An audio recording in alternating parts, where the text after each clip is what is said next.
शिक्षण संस्थेचे संस्थापक अध्यक्ष डॉक्टर पंजाबराव उपाख्य भाऊसाहेब देशमुख आणि आज ज्यांची जयंती आहे अशा क्रांतिज्योती सावित्रीबाई फुले यांच्या प्रतिमेला मी अभिवादन करतो आणि उपस्थित सर्व मंचावरील आपल्या स्त्री शिक्षिका आणि आपल्या शाळेच्या विद्यार्थिनी आणि सर्व शिक्षकवृंद आणि सर्व खाली बसलेले विद्यार्थी मित्रांनो, आपण आता भरपूर काही ऐकलं सावित्रीबाईविषयी.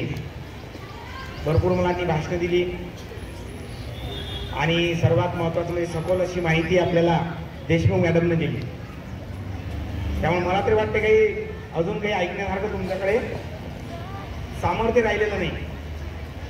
बरोबर आहे.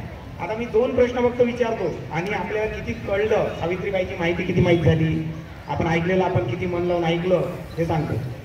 आता सांगा, सावित्रीबाईच्या वडिलाचं आडनाव काय होतं सांगा बरं. इतक्या जणांनी सांगितलं, जोरानं सांगा. पाटील. आणखी पाटील ही पदवी होती, नाव आडनाव काय होतं? नेवसे पाटील. बरोबर आहे. आणि ज्योतिबा यांचं आडनाव काय होतं? नाही, फुले नव्हतं. सांगा काय होतं? नाही. ज्योतिबांच्या वडिलांचा किंवा त्यांचा वडिलोपार्जित व्यवसाय फुलांचा होता, म्हणून त्यांना फुले म्हटलं जायचं किंवा फुले आडनाव पडलं. परंतु त्याचं मूळ आडनाव काय होतं? त्या दिवशी ऐकलं आपण. काय आडनाव होतं? गोरे. म्हणजे नेवासे घराण्याची कन्या आणि गोरे घराण्याची सून म्हणजे कोण? सावित्रीबाई फुले. तर आपण ऐकलं का 3 जानेवारीला सावित्रीबाईंचा जन्म झाला नेवसे घराण्यामध्ये. आणि मग ती असुशिक्षित होती. कारण काय? तर एका चांगल्या कुटुंबामध्ये, संस्कारित कुटुंबामध्ये ज्या स्त्रीचा जन्म झाला तरी तिच्या वाट्याला शिक्षण आलं नाही. त्याचं कारण का ती मध्यंतरी आपल्या जो भारताचा जो इतिहास आहे अतिशय कलंकित असा इतिहास, त्याचं कारण की आपल्या देशावर जी आक्रमणं झाली, वेगवेगळी आक्रमणं झाली आणि आपला गौरवशाली इतिहास नष्ट करण्याचा प्रयत्न केला गेला आणि त्यातून अनेक रूढी परंपरा आपल्या देशामध्ये निर्माण झाल्या आणि त्या रूढी परंपरेमुळे त्याचे बळी आपण पडलो आणि आपला भारतीय समाज हा अतिशय अज्ञानामध्ये, अंधकारामध्ये आणि रूढीमध्ये गाडला गेला आणि त्याचे परिणाम त्या पिढीला भोगावे लागले. आणि त्यातच ज्या ज्या या महामानवांनी जन्म घेतला त्यांना सुद्धा ते परिणाम भोगावे लागले. त्यातलीच ही एक स्त्री शक्ती म्हणजे सावित्रीबाई फुले, की जी असुशिक्षित होती परंतु विवाह झाला आणि गोरे घराण्यामध्ये म्हणजे फुले घराण्यामध्ये ही बाई आली.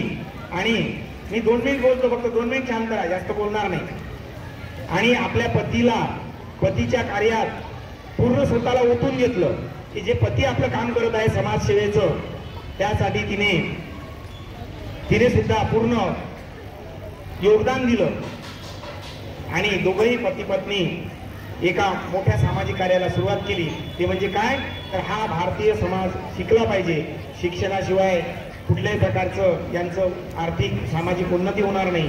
रूढी परंपरेमध्ये हे गाडल्या गेलेले लोक यांना जर बाहेर काढायचं असेल तर शिक्षणच एकमेव शस्त्र यांच्या हाती आपण दिलं पाहिजे आणि म्हणून शिकलं पाहिजे. यासाठी त्यांनी शिक्षणासाठी मोठी कामगिरी केली.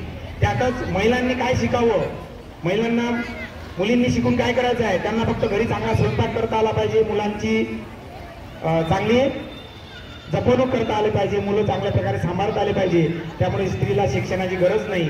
हा त्यावेळेचा जो सामाजिक विचार होता तो विचार त्यांनी खोडला आणि महिलांसाठी पहिली शाळा ज्योतिबांनी काढायचं ठरवलं. आणि त्याकरिता शिक्षिका कोण म्हणून ज्योतिबांनी आपल्याच पत्नीला सुरुवातीला शिक्षणाचे धडे दिले. आणि हे माहीत असेल, ए बाई मधातली काय बोलून झाले, मग त्यांच्यासाठी दप्तर होतं का, पुस्तकं होते का, मग काय होतं, पाटी होती का? विचार करा. आज आपल्याजवळ सुंदर पाट्या आहे, पाट्यापेक्षा आता पाट्याही गेल्या. आधुनिक याच्या युगामध्ये आपण वावरतो. आपल्याला लहानपणा पहिल्या वर्गापासून KG2 KG1 पासूनच आपल्या आधी काय येते, वही आणि पेन्सिल येते. आम्ही शिकलो तेव्हा पाट्या होत्या, आम्हाला वही पेन्सिल समजत नव्हती. पाटी आणि लेखन कदाचित तुम्हाला माहित आहे का? ओळख आहे का पाटी लेखनाची? तर ज्योतिबा आणि सावित्रीबाईच्या वाट्याला पाटी सुद्धा नव्हती. जमिनीवर बोटानं अ ब क एबीसीडी अशा प्रकारचे जे वर्णाक्षर शिकवले कोणी? ज्योतिबांनी. कोणाला? सावित्रीबाईला. तर ते जमिनीवर शिकवले. असं मातीने पूर्ण जमीन सारवून घ्यायचे आणि त्याच्यावर ते ज्योतिबा सावित्रीबाईला शिकवत होते. विचार करा, म्हणजे जमिनीची पाटी करून ज्योतिबांनी सावित्रीला शिकवलं. आणि पहिली शिक्षिका कोणाची? महिलांच्या शाळेची, मुलींच्या शाळेची पहिली शिक्षिका, पहिली मुख्याध्यापक होण्याचा मान ज्या सावित्रीने मिळवला, त्यांची आज जयंती आहे. आणि म्हणून आपण सर्वांनी ज्योतिबा आणि सावित्रीबाईकडून एकच प्रेरणा घेऊ का? शिका. जे डॉक्टर बाबासाहेबांनी सांगितलं, शिका, संघटित व्हा आणि संघर्ष करा. संघर्ष कशासाठी करायचा? चांगल्या गोष्टीसाठी. आणि म्हणून संघटित व्हायचं कशाकरता? चांगल्या गोष्टीसाठी.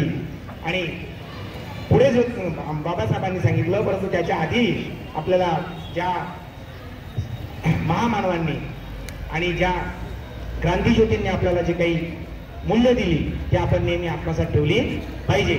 आणि दुसरी एक गोष्ट, मुलं लक्षात घ्या, आज मुलांसाठी धोक्याची गोष्ट आहे. कोणती आहे? का चूल आणि मूल हे कुणासाठी होतं? स्त्रीसाठी. पण आज एक धोका निर्माण होऊन आलेला आहे का चूल आणि मूल आता एक मुलांसाठी येणारी परिस्थिती आहे. का? कारण जिकडे तिकडे मुलींचंच प्रमाण आहे शिक्षणामध्ये, नोकरीमध्ये. मग आज तुमच्यावर ही वेळ येईल का आपली बायको नोकरीवर चालली आणि मुलगा आणि लहान मुलाची जोडी पाडण्याची आता कोणाच्या राहील? तुमच्या. भांडे कोणाला घासावं लागेल घरी? मुलांना. कारण आपली बायको जर नोकरीवर झाली, ती जर पगार कमावत असेल तर घरचे काम करण्याची जबाबदारी कोणावर आली आता? आपल्या मुलांवर. ही परिस्थिती चालू झालेली आहे. म्हणून तुम्ही सुद्धा विचार करा का मुलींच्या बरोबर आपण सुद्धा शिकलो पाहिजे. नाही तर मुलीच पुढे चालल्या आणि पुढे जाता जाता काय परिस्थिती होईल आपली विचार करा. हे सुद्धा विचार तुम्ही करा. एवढं बोलतो आणि पुन्हा आपण सावित्रीचं एक वेळा स्मरण करू. आणि त्यांनी आपल्याला जे काही सांगितलं, त्यांनी जे काही आपल्यासाठी क्रांती केली, ते क्रांती सदैव आपण लक्षात ठेवून निश्चितच शिक्षणाचे धडे घेऊया. एवढं बोलून पुन्हा मी सावित्रीबाईंच्या चरणी एक वेळा विनम्र अभिवादन करतो आणि थांबतो. जय हिंद, जय महाराष्ट्र.